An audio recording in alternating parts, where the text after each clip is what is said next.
time for the best coverage of the top stories in sports. The Sports Wrap with Jason Page starts now. Welcome to it on a Monday, and great to have you all with us for the next 60 minutes. We got a lot to do.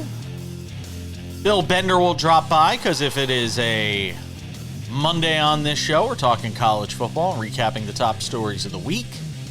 It's also a Monday, which means Brian Twining hangs out with us to recap a boring race in NASCAR. I'm sorry, it just was. This race in New Hampshire just didn't do a lot for me. But we'll get into it with him. Ryan Blaney, your winner there.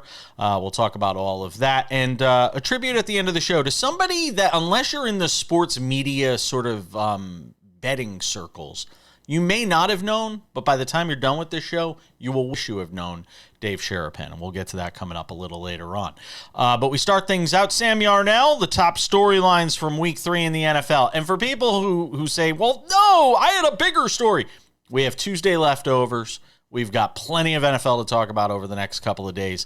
We get to what we can here to start the program. And Sam Yarnell, we begin things, for me, because it's something I said when Joe Burrow went down, that this team had to go out and get a quarterback. You owe it to your fan base to go out and make a move. There are two guys out there, at least two guys out there, that if you're the Bengals, you at least place phone calls to these teams to try and discern whether or not a move can be made.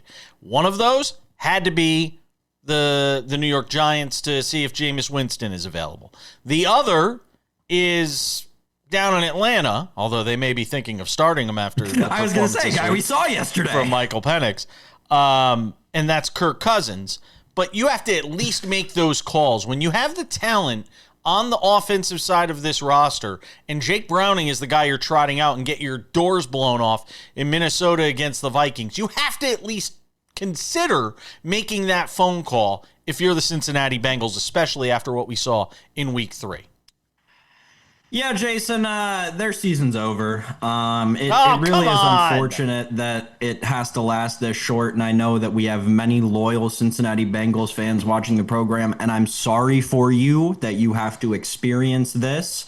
It is truly the most unfortunate part of this beautiful sport that we love. But what makes it more unfortunate, and this is where, I had the same question yesterday when Jake Browning threw his second interception. I was like, what is this franchise doing, man? When T. Higgins' mom is tweeting, get him out of there, right? I'm thinking, what is this whole franchise doing? What are they thinking? So I reached out to someone, and I was like, are the Bengals really going to just punt on this whole season? Can't. Are they really going to just ride it out with Jake Browning and Brett Rippon and whoever they can find on the street? And the point that was brought to my attention is this. If this were any of if this were 27 other franchises, the answer is probably go out and get a Jameis Winston or a Kirk Cousins or somebody collecting dust on somebody else's bench. But unfortunately, this is the Cincinnati Bengals, and we've seen this franchise's tendency when it comes to spending money in the very recent past. Right now, going out and getting Kirk Cousins is almost off the board already because of the cap situation it would put them in. I mean, this is a team that doesn't have a ton of room to work with anyway, and now you're talking about going and getting the most expensive backup on the market. That's why I just don't see the Kirk Cousins thing working out. The Jameis thing is interesting because his contract's a little cheaper, but again, it is the Cincinnati Bengals. Do I trust them giving up a future draft pick, even if it's a 6th rounder, for Jameis Winston this year? No. Do I think they should? Yes. But again, I don't trust that organization to make the right decision in this context. I agree with every single thing you said. You know what I wonder? See, you can't even make that call because Burrow's locked up under contract. You know the name I was thinking of? No, you probably are going to be surprised when I say this name. Anthony Richardson. You've got a guy in Burrow who can't stay healthy. Would you make a call to somebody like that? Would you even consider it? Probably not, because you're married to Burrow and you're looking for somebody that's a temporary fix until you get Burrow back. But Anthony Richardson's going to be available because Daniel Jones is going to be the quarterback for the foreseeable future in Indianapolis with the Colts, who is another story, and we will get to the Colts tomorrow on the show. I don't want to give them short shrift. Move away from that game and talk a little bit about the Bucs and Eagles, who are both 3-0, who will meet up next week in a battle of unbeatens here in Week 4, Sam. And start with the Eagles. You had Jalen Hurts, who didn't throw a touchdown through the first 2 games of the season, first 2.5 games of the season, and then comes out like gangbusters in the second half of this game against the Rams. I still think in the playoffs the Rams can beat this Eagles team. I know they haven't figured out a way to do it yet with this group. I am still a believer in the Rams as a potential Super Bowl contender, but we have to talk about what Jalen Hurts did yesterday and why they don't let him throw the ball more. The 2 biggest games of this guy's career in 2 Super Bowls, you could have made the argument he was the MVP in both of them. He already was the MVP in one of them. He could have been the MVP of both of them, Sam. The guy clearly knows how to make plays when it matters. Yeah, so I mean, and this may be confirmation bias, but I watched this Eagles-Rams game and thought to myself, wow, every single thing that I've said about the Eagles could not have been more correct. And I'm really sorry, Eagles fans. If you think you're sitting here watching the same team you were watching last year, you're not. This is not a team that is even in the same ballpark as the team they had last year. This is not a team that has the same level of talent at any level except for Jalen Hurts. And quite frankly, that's not a ton of talent. I'm sorry. You can disagree with me all you want, but the analytics are right there in front of you. Jalen Hurts is in a great offense, and I think he's done a great job doing something that a ton of quarterbacks are unable to do, and that's being a goldfish to an extent, right? It seems like every year he's got a new person calling plays in his ear. He's done a very good job of not letting the past affect the present. I think that's one of Jalen Hurts' best abilities. But I watched this game, and Saquon Barkley had 2.6 yards per carry. Saquon Barkley had less than 50 rushing yards on 18 carries. You cannot tell me that this is an Eagles team that shows any semblance of a threat to, the top 4 teams in the NFC. I'll tell you why I disagree with that, because so far through the first 4 games, especially in the NFC, who is blowing you away in the NFC right now? The Packers just lost to the Browns. I mean, who's wowing you? Who is it in the NFC? You give me the Rams? You give me the Niners? I'm still not buying in on the Niners yet. I'm not buying in on the Niners yet. There's no reason the Eagles can't at least come out of the NFC. We're coming back. We got to talk about the Chiefs next.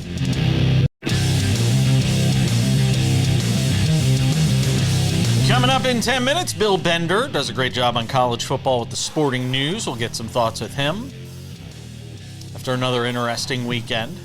What was Arch Manning doing? Taunting a guy from Sam Houston State in the middle of a blowout. I mean, seriously. Been one of the biggest disappointments of the college football season, Arch Manning, and you're standing over guys over at Sam Houston. Give me a break. But some more NFL first. And Sam Yarnell, look, you knew the Chiefs were going to get a win. It was just a question of what it was going to look like. And if the question we're asking is what did it look like? It wasn't great, especially in the first half where they're only up 9-6. On the Giants headed to the break. You've got, Travis Kelce barking at Andy Reid, Andy Reid kind of shoving into him.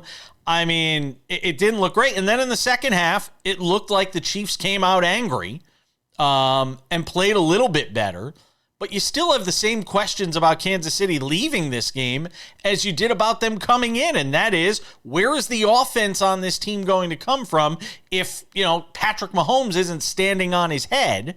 You saw some flashes with the young receiver, making a couple of catches late in that game. But, it's Xavier Worthy ain't walking through that door anytime really soon. Rashee Rice is going to be back for a few more games. The good news, though, for the Chiefs is this, Sam. Everybody else in their division, not named the Chargers, is 1-2. And there's a bunch of teams in the AFC that have gotten off to sort of sluggish starts to the point that, and it goes back to something I said on the show last week, somebody's got to make the playoffs, as a wild card in the AFC, and it could still be the Chiefs ultimately.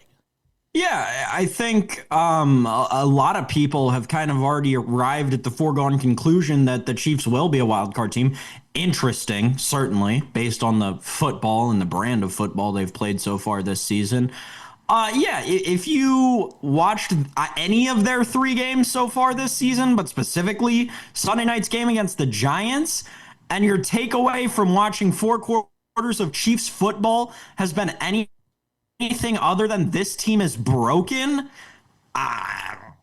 I don't know what to tell you. I really don't. You might be a Chiefs fan. You might just be a closeted Chiefs fan. And that's okay. You just need to be honest with everybody about your Chiefs fandom. Now, listen, this is a team that, Jason, I think so much last year relied on we're just going to kind of let Patrick Mahomes get it done when we need to, and we'll run into a couple of lucky bounces along the way. Not that dissimilar to what the Philadelphia Eagles are doing early on in this season.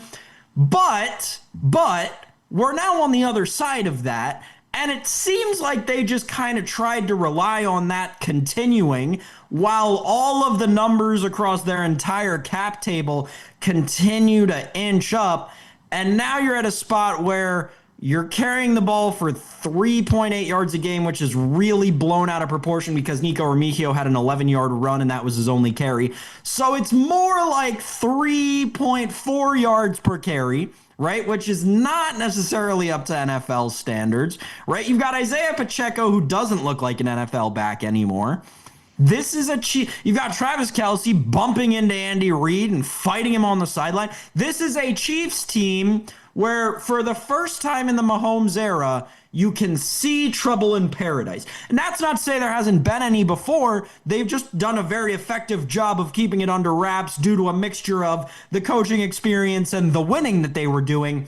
Well, we've gotten to a point where the brand of football that they're playing can't overtake the coaching experience. So I'm worried. The reality is, and I said this last week, the Chargers are the class of that division. They're 3-0 now. They beat the Broncos, who I told you all were fraudulent. They're 1-2. Is Denver on the season, and Bo Nix is going backwards in his sophomore season, which, by the way, doesn't spell doom for his career.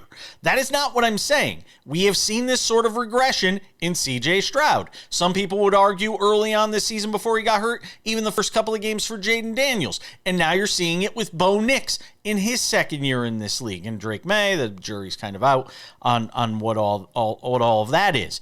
But here's the reality, Sam, and I was sitting here looking at this while you were giving your synopsis on the Chiefs there. New England's 1-2. You got 2 0-3 teams elsewhere in the AFC East. Baltimore's 1-1. They play tonight. Pittsburgh's 2-1. Cleveland's 1-2.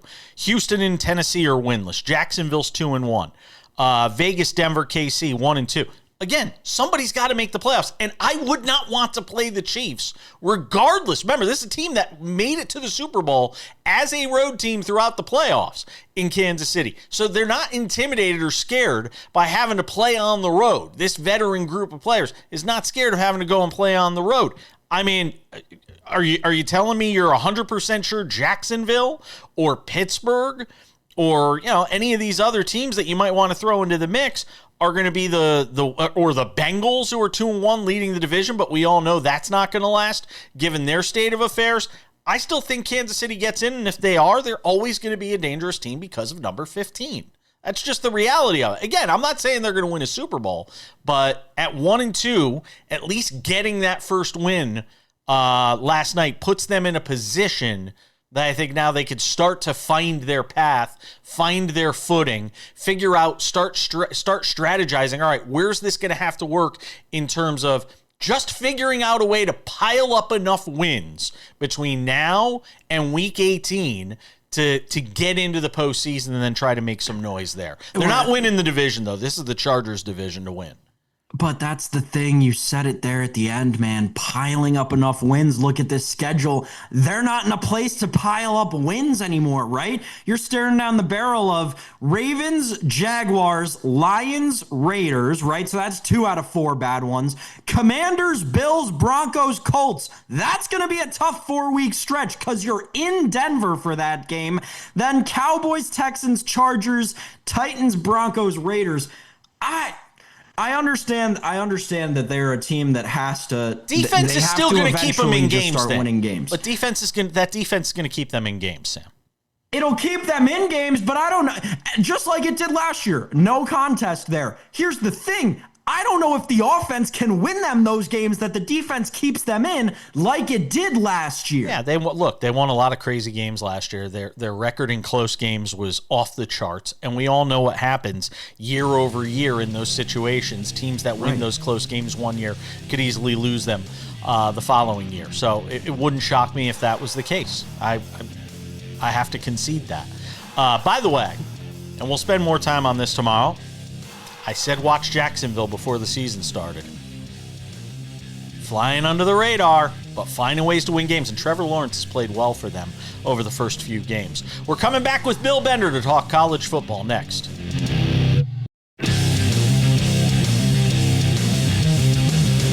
Welcome back to the show. We talked some NFL. Now let's talk some college football on a Monday that can only mean one thing.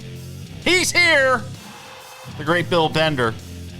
Does a great job at the Sporting News on all things college football. Hangs out with us. I don't fake it. There's a lot of people in sports media who will fake it and pretend they watch everything all the time. Saturday was my birthday. Happy birthday to me, 48. This is 48, ladies and gentlemen. This is your future if you are less than 48. Sam, I don't want to see that face. So I didn't watch a ton of college football, but I do know a lot of, obviously, the big storylines. So, Bill Bender, fill us in on what we missed if we weren't watching on Saturday. Oh, Miami moved up to number 2 after that game was in a slog, a lot of rain, but their defense is dominant. They have it in the trenches. It was a big win for them. Michigan extended Nebraska's misery in a very competitive game. Nebraska's getting closer. They're just not quite there yet player-wise, and Michigan had it up front and ended up pulling away with a couple big plays. And, a hot seat for Luke Fickell. Wisconsin loses to Maryland. I like how he handled it afterward. I mean, this guy can't be easy to be asked, what do you think of the fire Fickell chants in Camp Randall? But between him and Mike Gundy, there's a couple hot seats there. Nebraska getting closer to being Michigan, something Cornhusker fans have been telling ourselves for in excess of 2 decades at this point.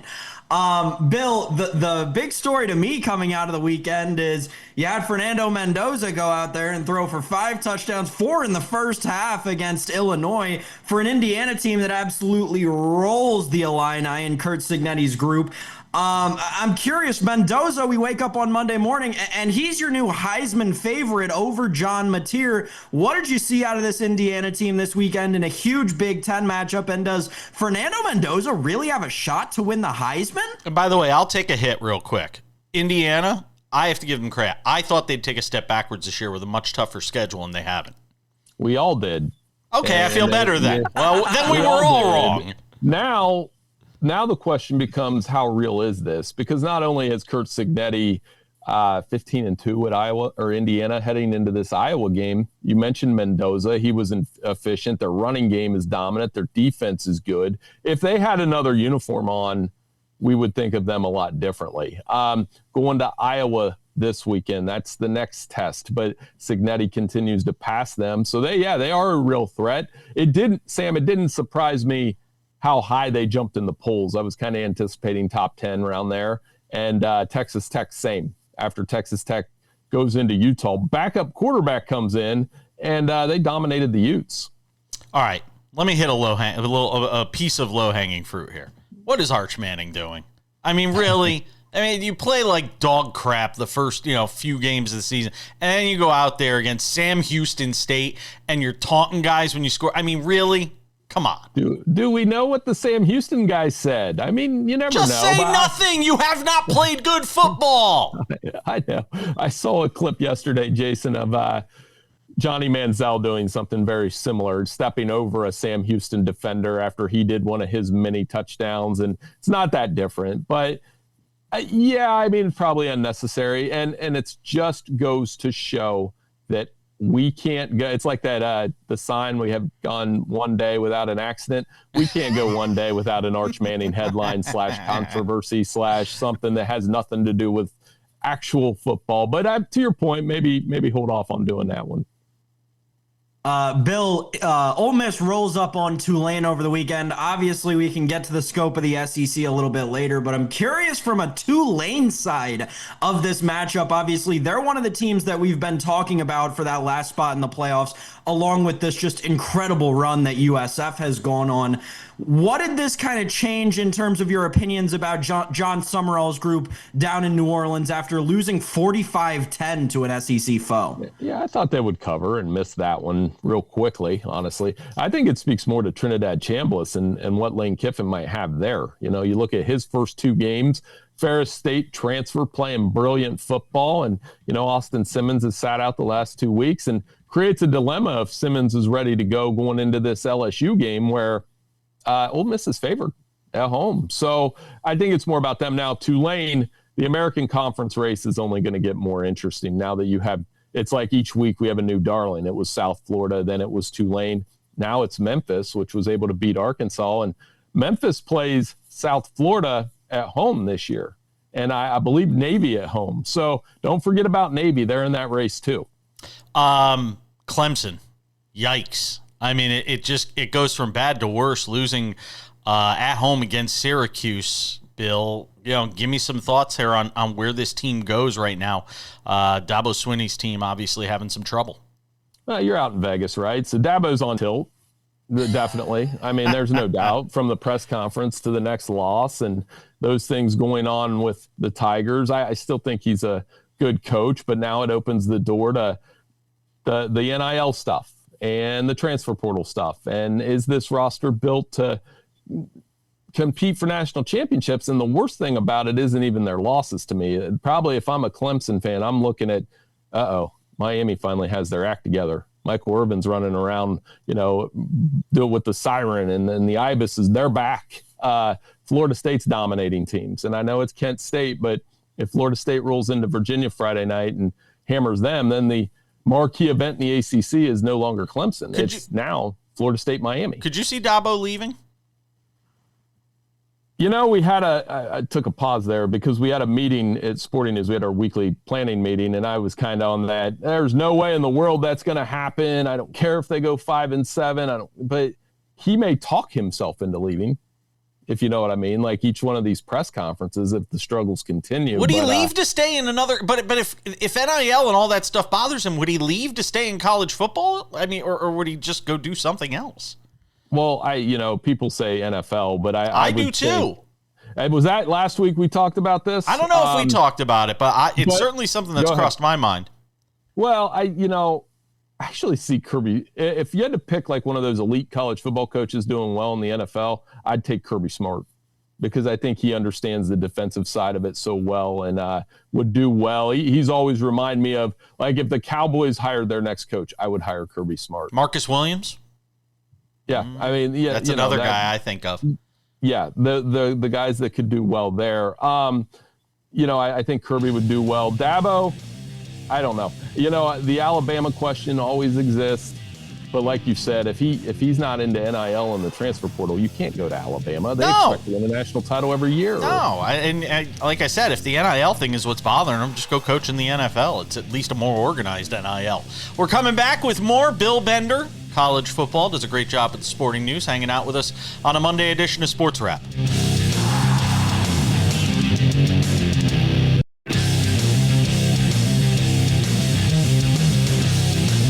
All right, we continue the college football talk, and we continue it with Bill Bender of the Sporting News, who's so kind enough to hang out with us on Mondays on the show to recap everything we missed over the weekend, which for me was virtually everything because it was my birthday. It was a birthday weekend.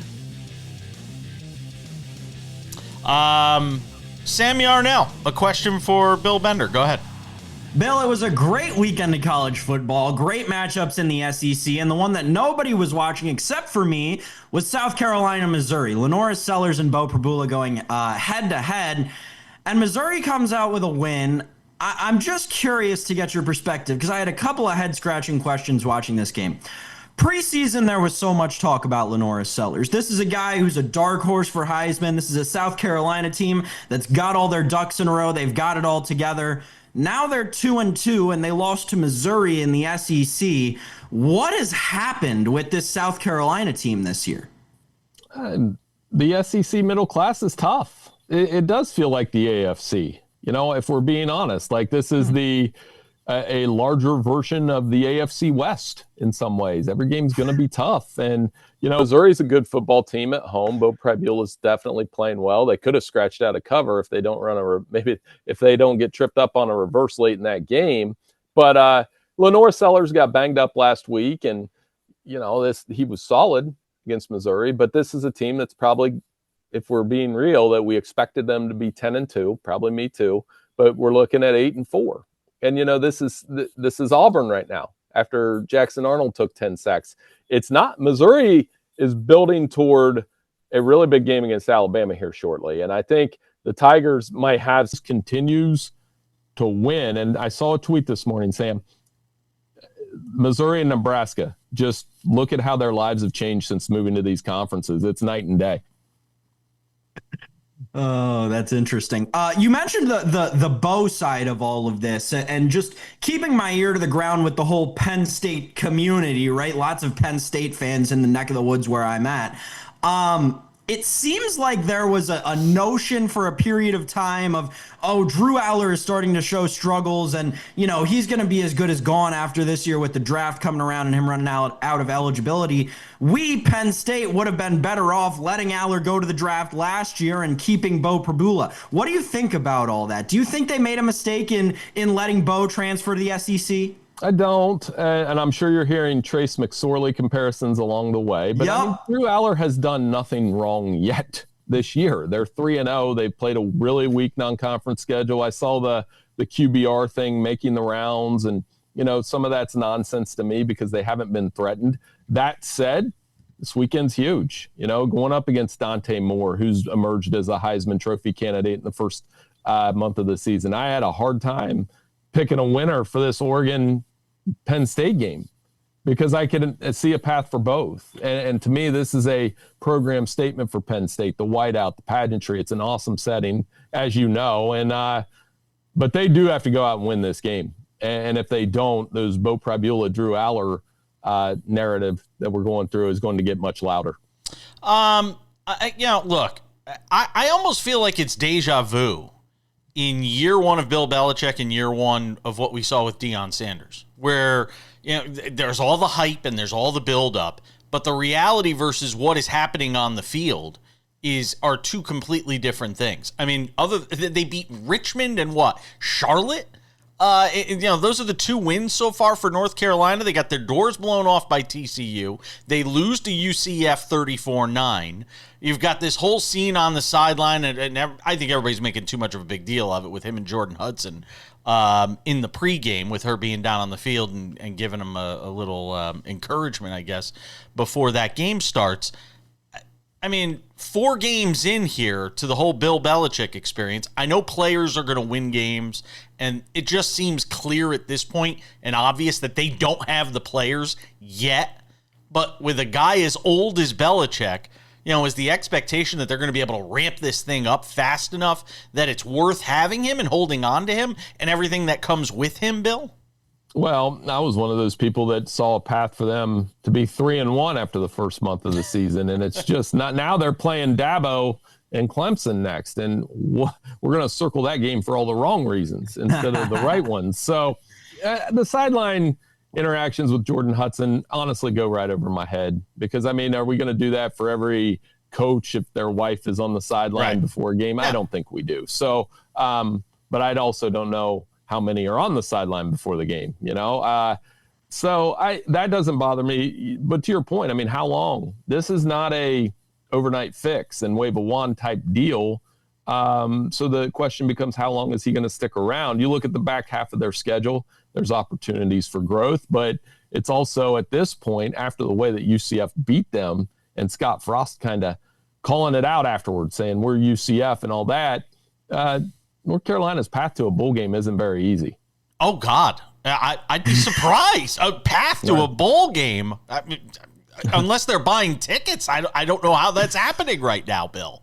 Well, the opposite of Deion, too, because Deion at least got off to a hot start. And we were all writing hot takes about how this was going to revolutionize football. And now, 2 1/3 years later, Colorado has BYU coming into their house this weekend. That's a good BYU team. They did go back to Kaiden Salter. But I think, I got to say it, after that opener, Colorado's kind of been, other than the quarterback shuffle, been out of sight, out of mind. By the way, they got BYU, and then they get TCU. And trust me, TCU has some comeuppance for them, given what happened a couple of years ago in that first game for Deion in Colorado. Keep an eye on TCU Friday night. That's one of the more – there's so many good games this weekend. But TCU, Arizona State, Friday night, Fox. The Horned Frogs kind of got that look again, Sonny Dykes. I like what they got on defense. I like Josh Hoover, really experienced quarterback. Their running game steady. They go in there and win. Bill Bender does a great job on college football with the Sporting News. I appreciate you, my friend. Have a great week. We'll talk to you next week. Hey, thanks, guys. Take care.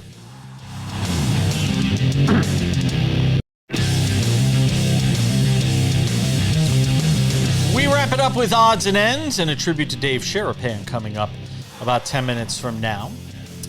But if it is a Monday on SportsWrap, means we are recapping what took place in NASCAR. We do a wraparound segment, Fridays with Tino Patino, talking about the race before it happens. Then we talk about what happened in the race with this guy, Brian Twining, who joins us from Bleacher Nation, does a great job on NASCAR, does a great job with everything over there, and hangs out with us on the program. So Ryan Blaney, Brian Twining, picks up his third win of the season. I'm sorry, after the race last week, in Bristol, this thing was a snooze fest for me compared to what we had last week. But I get it. We can't expect bangers every time.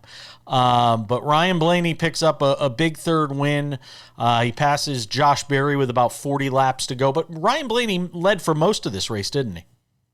Yeah, he was probably the best car on the track. You could tell, outside of restarts where he lost spots on every single one. Beyond him, when he restarted out front, he was the best car since they unloaded on the weekend. And Penske in general, including Josh Berry with Wood Brothers, was the class of the field. And I think it just put the whole Cup Series back on notice that if any of these guys get to Phoenix, they are the championship favorite. But what does it say? Yeah, I heard them talking about this in the last, 20 laps of the race. That, the Penske guys, that maybe Josh Berry wasn't going to push as hard on Ryan Blaney, coming down the stretch of this thing. Is there anything that you saw in the way this sort of played out over the final 20 laps that told you Josh Berry, because he's a non-playoff driver, or wasn't in the playoffs at this point, was sort of taking it easy and giving Ryan Blaney that clearer path to a victory? So I definitely think Josh was still racing hard, trying to pass Ryan, but he didn't go the extra mile to do so in the sense of putting the bumper to Mr. Blaney in order to make the pass, which I do think you see him do had he not been eliminated at Bristol in the last round, or if this was a regular season race and they were racing for a win, I do think you see the 21 put the bumper to the 12 to attempt to make the pass. So yeah, with Blaney being in the playoffs and Berry not, I think he did kind of take it easy in that sense. What stood out to you? What else stood out to you from this race? I think again the lack of speed from the 5 camp. I don't want to say it's worrisome, as we had the Kansas, another playground of Kyle Larson's, but it is troublesome that they haven't found the speed that they had early in this season. And HMS in general, they had a much better race than I kind of anticipated, with William Byron and Chase Elliott making his way from the back of the field to the front again. But yeah, it is worrisome that they don't have the speed that Penske does right now as we look forward to the championship. Talk about some guys that if the cut had taken place after yesterday would be below the line. Ross Chastain, 12 behind the cut line. Chase Briscoe is the cut right now at plus 12. Austin Cindric minus 19. Tyler Reddick minus 23. And a bad race for Bubba Wallace yesterday in New Hampshire.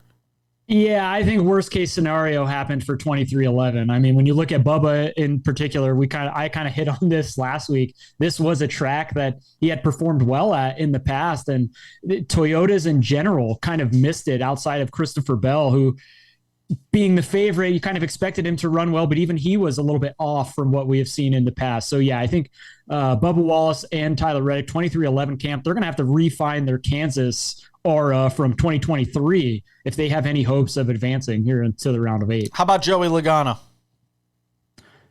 It's playoffs, man. You can never count Joey out when the going gets tough. I just think this guy is the ultimate competitor right there. Him and with Chase Denny Elliott. Hamlin. Him and Chase Elliott were kind of neck and neck all day yesterday too. Yeah, I don't know. Look, I've been down on Elliott all season. He's just kind of there. He hasn't had a race-winning car beyond Atlanta, I don't think, once this season. So he's getting good results, but until they can put it together on a traditional track, I don't consider him a true championship contender. When you look ahead to Kansas and the race ahead, Bubba Wallace has won at this track. Yep. Give me a sense for sort of what you expect out of Kansas. Obviously, Hendrick should be really strong here, Elliott being the outlier. And one guy that currently below the cut line who is on my dartboard for betting outrights this week is Ross Chastain. Based on what we saw him do at Charlotte, where he came back from a dead last start in order to win the race with the best car, and the fact that he's qualifying well finally on the season, I do think Chastain has to be somebody to watch out for this week. How much pressure is it on these guys that are below the cut line, especially when you get to Wallace at 12th, that you feel like you're playing from behind and not pressing too hard? I think this is the most pressure they're going to feel all season, considering we have the Roval coming up next week, who the vast majority of these guys are not considered road course ringers. And so they cannot be putting all their eggs in that basket heading to that track. Very interesting. William Byron. We haven't talked about him, but another guy. He's just there and he's second right now in the playoff standings. Yep. Yeah, I mean, that team has just been so solid all season, but kind of like Chase Elliott. I mean, are they going to win at a regular track? I just don't know if he's able to win from starting not up front or at a traditional type of racetrack. So, yeah, he's good, but until we see them be able to drive through the field like a Ryan Blaney, like a Chastain did at Charlotte, is it just not having the car? Because and it's just they're basically just relying on his ability right now? I don't know what it is. HMS has been kind of off for about half the season. We normally look at that team as the team in the sport, but I'd love to be so off and still be in second place in the right. playoff standings. Yeah. I'm just saying. Love to be so off and still be in second place. Brian Twining does a great job on NASCAR. Check him out over at Bleacher Nation. Thank you, my friend. Have a great week. Thanks, Jason. Take it easy. We'll wrap it up with odds and ends next.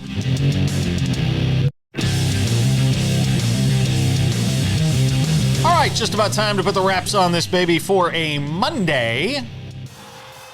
Tomorrow on the show, more NFL to recap. We ignored baseball today, so we'll have plenty of baseball to get into as well. Before we go, a couple of reminders. If you have not done so yet, make sure to subscribe to the Sports Wrap with Jason Page podcast. It's available on all your favorite podcasting platforms, including Spotify, Apple Podcasts, YouTube Podcasts, iHeartRadio, Amazon, Odyssey, you name it, TuneIn. We're on all of them. So make sure to subscribe and never miss a minute of the show. You can listen to it in its audio form Monday through Friday, available most times early in the afternoon while you're in the shower, while you're on the treadmill at the gym, planes, trains, automobiles, you name it. It's good for all of that. Also, if you want to watch the show and clips from the show, you can do that over on our YouTube channel, the Sports Wrap with Jason Page YouTube channel. Make sure to subscribe to that.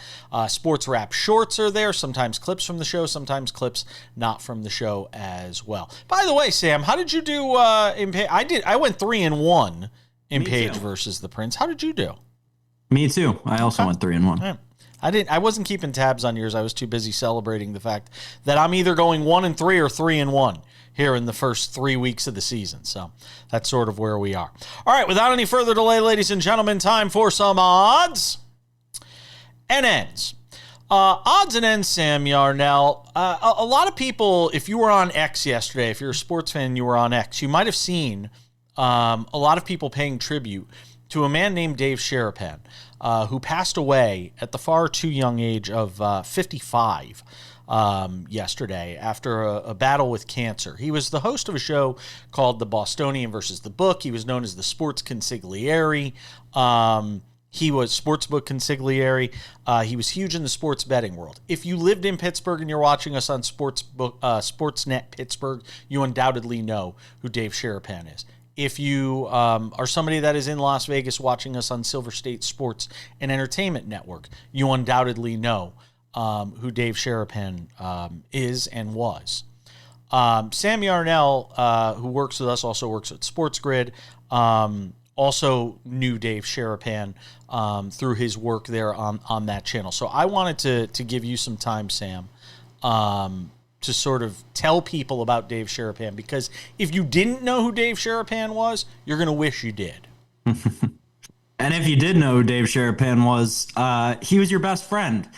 Yeah, it was a tough day on Sunday for a lot of us. Wow, I'm going to cry doing this. Dave was a really, really, really, really special person. He loved everybody unconditionally, whether you had just met him or whether you had known him for a decade. I can't begin to put into words what that man did for so many people around Las Vegas, around Pittsburgh, around so many cities in the Caribbean where he worked for so long doing books offshore.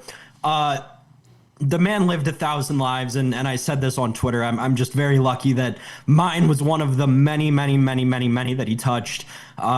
Yeah, he's gone from this earth way too soon, taken from us to a disease that, you know, so many people suffer from every single year in this country. It's really tough. The world was a better place with him in it, and it's a worse place without. It's going to be hard going to work in the sports betting industry every day, thinking about how lines move and not being able to consult Dave on, you know, what does this injury mean? Or, you know, which angle are the sharps coming in at this week, Dave? Or how are the books going to move to combat X, Y, and Z? He knew everything. He knew everyone. You know, like I said, he was everybody's best friend. And we'll all miss him. We really will. I got to know Dave only briefly. About 6 months ago, I had a call with Matt Perrault, who was his on-air partner in the Bostonian versus the Book. And I had known Matt a little bit through the industry. And I had a call with them to talk about, you know, potential collaborations. We're always talking to people about different ways to collaborate. And Dave was part of that call. And it was the first time I had met him. And I walked away from that going, man, this is a cool guy. I came away really impressed with him. I only knew him, you know, through his work and what he had done. But it's very rare in this industry that there is widespread outpouring of emotion and support when somebody passes away without a single bad thing. It wasn't, well, sorry to hear somebody passed away, but ... And we live in a world where everybody, even in those moments, could find something to say. You could not find anybody yesterday, universally, with a bad thing to say. The outpouring of support for Dave Sharapan and his family, and those that knew him and were close to him, it was amazing, Sam. It really struck me because, you know, we live in a day and age of a lot of cynicism and a lot of skepticism. But from everything I gathered and what I heard, Dave Sharapan was exactly the person that you saw him on camera. And if you met him in person, it was exactly the same person. It was the same thing tenfold more in person. I mean, truly, just a light of a human being. And, you know, you said it best, Jason. in the current juncture where we all live, right? In the spaces where we all spend our time, if you're watching this show, right? We come across a lot of not great people. And it's pretty rare to come across somebody who just, you can't find a bad word to be said about them. And Dave Sharapan was that person. Universally beloved. Rest in peace, Dave Sharapan. It's going to do it for us on this Monday edition of the show. Thank you to Bill Bender for hanging out with us, Brian Twining as well, talking NASCAR. Thanks to you, Sam, and for your words on Dave Sharapan as well. We're back with you on Tuesday for another edition of Sports Wrap. I'm Jason Page. We'll see you then.